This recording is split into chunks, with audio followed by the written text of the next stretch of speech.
14. What's impressive, they're 14-5 on the road. 14. They've won 14 out of 19 on the road. That's hard to do in the NBA, Johanna, to only lose 5 games on the road. That shows the quality that Monty Williams, the quality type of leadership that he's done from a management standpoint, from a head coaching standpoint, and the talent they have on that basketball team.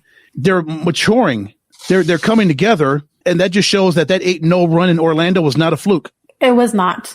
Which is what very many expected out of what they saw. Was maybe it was just a fluke, from the Suns, from the team that they have been recent seasons to in the bubble. They're like, there's no way that they're going to probably amount to this during the regular season during a full season.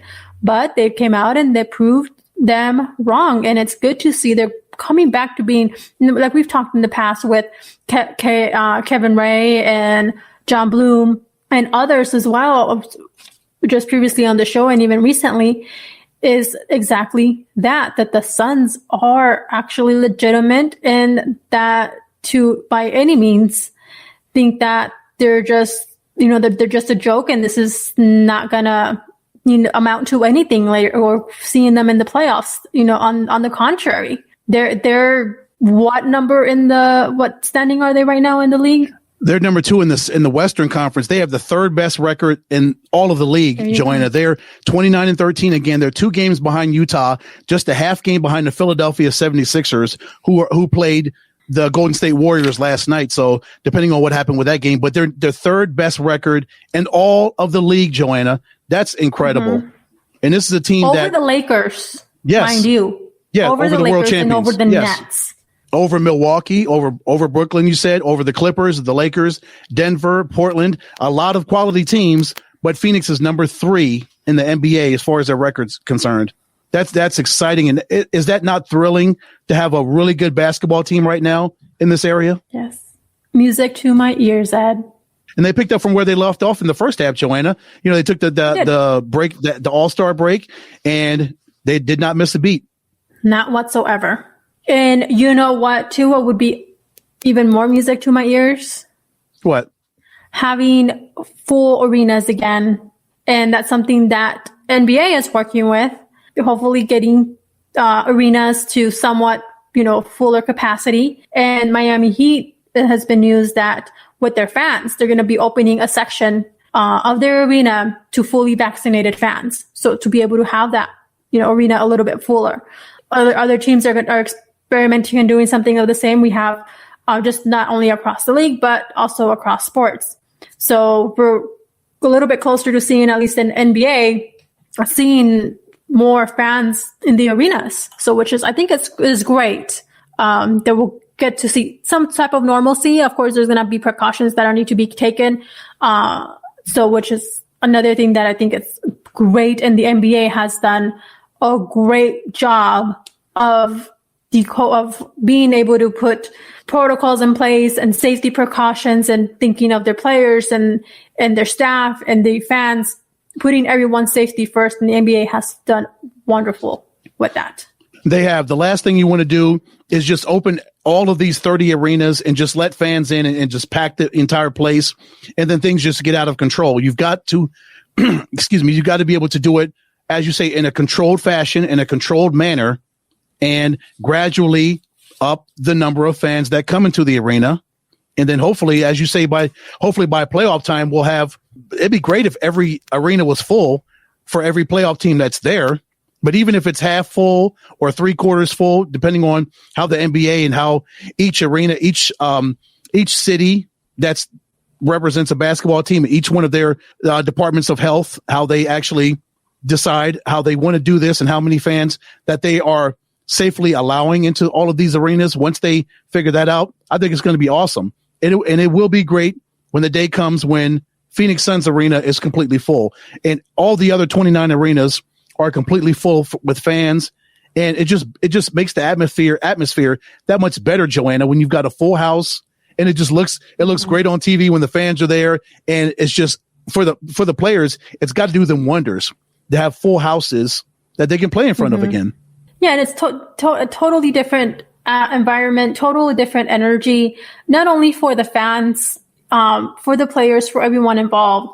And, with opening day also just around the corner here and just a little bit over a week, just also we have MLB, we have stadiums that are opening their stadiums to the fans. There will be limited amount of tickets. We've across from East Coast to West Coast. There have been some stadiums, some teams that have made that announcement and still continue to roll out those precautions, what that's going to look like. Of course, taking those safety measures and whatnot. And another addition to that also is the White House teaming up with NASCAR, MLB, when 13 teams teaming up with 13 professional sports teams to encourage COVID vaccination. So they're going to be working on a PSA announcement that's going to be, I believe, televised. In addition to including in those leagues, was going to be MLS, NBA, NFL, pretty much every major sports league out there, WNBA, and working with Willie Nelson as well, as part of that PSA announcement. So, which I think is something great that everyone's contributing to this and thinking of everyone out there and of how we can go ahead and do this going forward. Again, practice safely, integrate it slowly but surely. The last thing you want to do is just have another outbreak on your hands because you're so excited and you really want to push to have fans, full houses, like the Texas Rangers are going to have a full house for their opening day. I'm still a little bit scared of that and leery of them just opening up the stadium for a full house because, my goodness, I don't want us to revert back. It seems like things are coming together, Joanna, like the vaccines are coming out. And here in Arizona, now they're opening up vaccines more for children like ages 16 and above. So it's actually opening up more as far as vaccinations and being able to have more people, i.e. kids, young people being vaccinated. But the last thing you want to do again is just do things recklessly. And then we just do a total 180 and we're back to where we were a year ago. Yes. And that's exactly the last thing that you want. Yep. Because we worked so hard over this last year, Joanna, to fight through COVID-19 and we see the light at the end of the tunnel. Do we not? Yes. A little bit. There's a little light at the end of that tunnel. Yes. And we don't want that light to be shut down. We don't want that tunnel to be shut off because we're again so anxious to get to that tunnel, to get to that light, that we don't see the forest for the trees. No, exactly. Did I mention opening day? Let me bring the banner back up. There it is. MLB opening day. MLB opening day. It's like spring, is here. The first spring was in the air. Now spring is here. Same thing with baseball is in the air and opening day is here, just around the corner. Next week, April 1st, opening day. It's so exciting. Long-awaited season. Full season. A full season. This is going to be a great year. 162 games, a full season. And we got through spring training with little to no issues. Yes. For the most part until, should I say it, as I really don't want to, because it's just kind of been a domino effect. But spring training isn't over. We still have a few days left. But just as with the NBA, we also have MLB facing some injuries. Some pretty big injuries, some pretty big names. And with spring and baseball here, so is our awesome friend, PLR. Thank you for joining us. We missed you being on the show with us. How are you, my friend, my great friend? I am good. Thank you. Sorry about that. Audio problems. For whatever reason, my laptop and StreamYard just fight. They battle with each other. So I had to go to a backup. Oh, no worries. We'll just blame it on StreamYard. We'll blame it all on Ed. That's cool with me. I can take it. I'm a big boy. I can take it. What's up, bruh? What's going on? You guys were talking baseball? Yes, sir. We're talking baseball now. We talked first part of the show, some NCAA March Madness.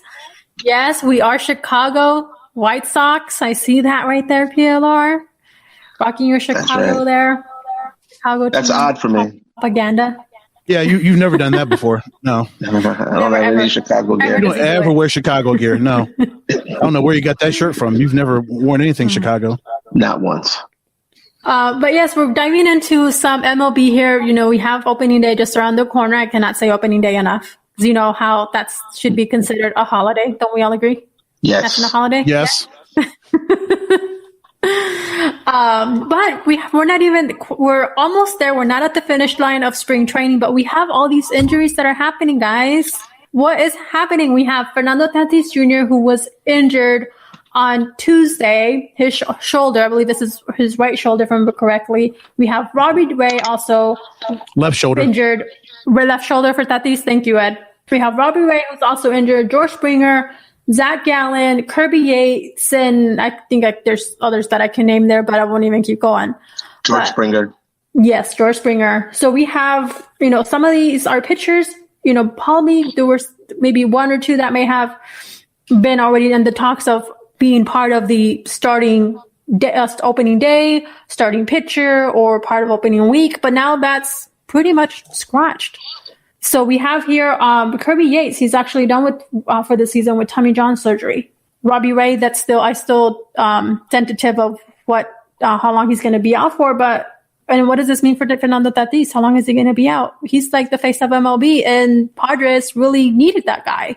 Yes, but from what Jace Tingler, the manager, said after the meeting, he says Tatis Jr. has dealt with some shoulder soreness in the past, and he's pretty much day to day as far as what he does and if he's ready for opening day. Tingler says he would think that Tatis Jr. would be okay to go, but when you're paying a man $340 million, you don't want to rush him just for the sake of having him ready for opening day. You want to make sure he's ready to go and he's healthy, because you're investing a lot of money, a lot of capital into this young man. What, they signed him for like 42 years, so I think he has 42 more opening days. He's got 42 opening days, yeah. Yeah, he's fine. He's fine. Yeah, injuries are just a part of every sport. So I think I'd rather for my stars to be injured going into opening day, which is more it's more like a museum. I consider it like opening days, the show day, everyone comes out, the weather people, the traffic people, they all show up at games, pre-COVID, all that stuff.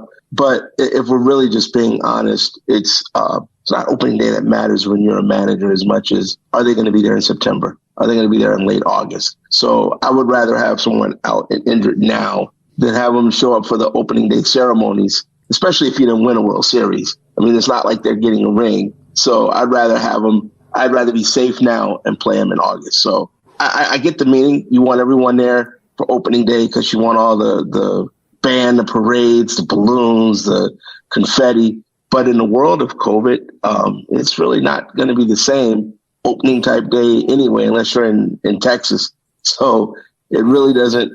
I don't want to say it doesn't matter as much, because it does, but it doesn't. It's not the same meaning. I mean, you guys remember opening day in 2019? There's 70 credentialed media on the field. That's not going to happen. Mm-hmm. There's going to be no credentialed media on the field. Everything is going to be via Zoom. Everything is going to be different. So because of that, I just don't. It doesn't feel the same, even though it is the same. If that makes any sense. Totally does. I can't wait to get back to our normal, usual opening days where we can just see everyone, be out in the field, and touch everyone. I don't think we're ever going to be on the field again, at least for the next 3 or 4 years. Well, I'm being honest. But I think it's true. And I think it's true. Earlier tonight, I was on the Suns obviously are in Miami, so no one's going to be there. So everyone's on a Zoom call, which is kind of nice for those of us that cover the Suns, but aren't beat writers that travel with the team, like a Dwayne Rankin. So we all get to kind of jump in there. But when they're home, when you cover the game from a remote spot away from everyone for the most part. Mm-hmm. And then you Zoom and they're downstairs. I just don't see owners for the foreseeable future, even when everyone is quote unquote herd immunized. I don't see them risking the health of guys making $30-40 million a year to mess around and possibly get COVID from a reporter that doesn't know that they have it.